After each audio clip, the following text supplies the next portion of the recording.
you for joining me here today.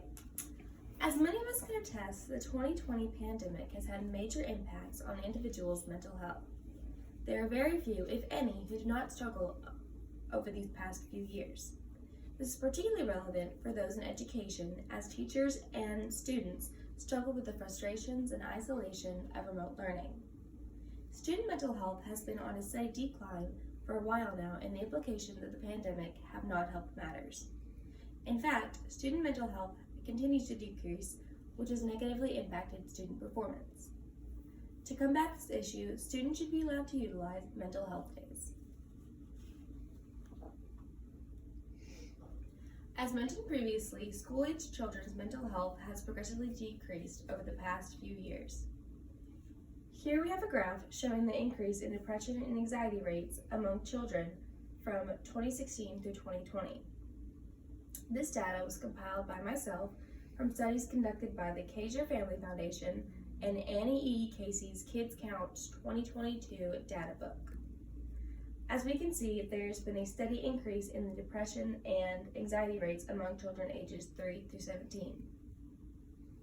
As researcher Von Orman of PRB.org summarizes it, in 2020, 12% of American children experienced anxiety or depression, which is a 3% increase from 2016.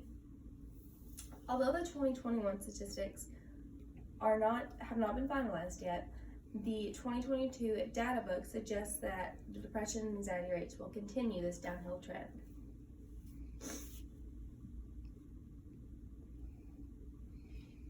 Furthermore, research shows that poor mental health negatively impacts academic performance. The International Journal of Adolescence and Youth contains a collection of multiple studies that demonstrate positive correlations between mental health and academic performance. One such study shows a positive correlation between depression and poor academic outcomes, as seen here. The study was conducted by Dr. Shamalia Khurshid, who is a youth psychologist. As we can see, the increased rates of depression and anxiety faced by students results in decreased academic performance.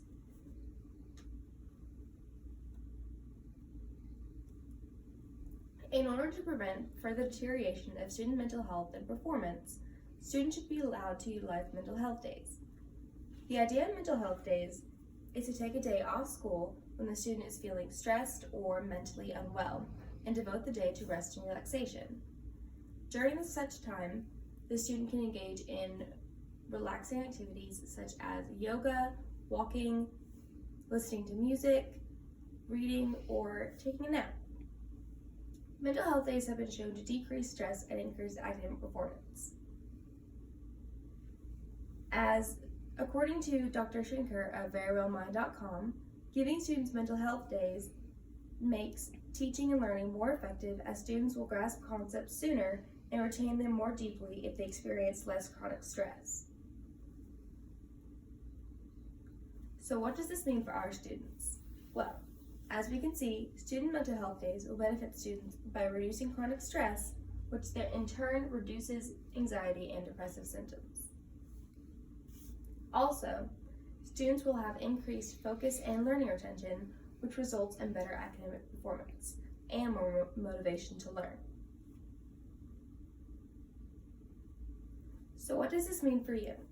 Well, I encourage you to allow your students to take a mental health day. If you are a parent, be willing and let your kids stay home if they're feeling stressed or overwhelmed. If you are a teacher, be compassionate and allow your pupils to take time for themselves to recharge and come back ready to learn. And if you are a student, be kind to yourself and don't be afraid to take time for you. Thank you so much for listening.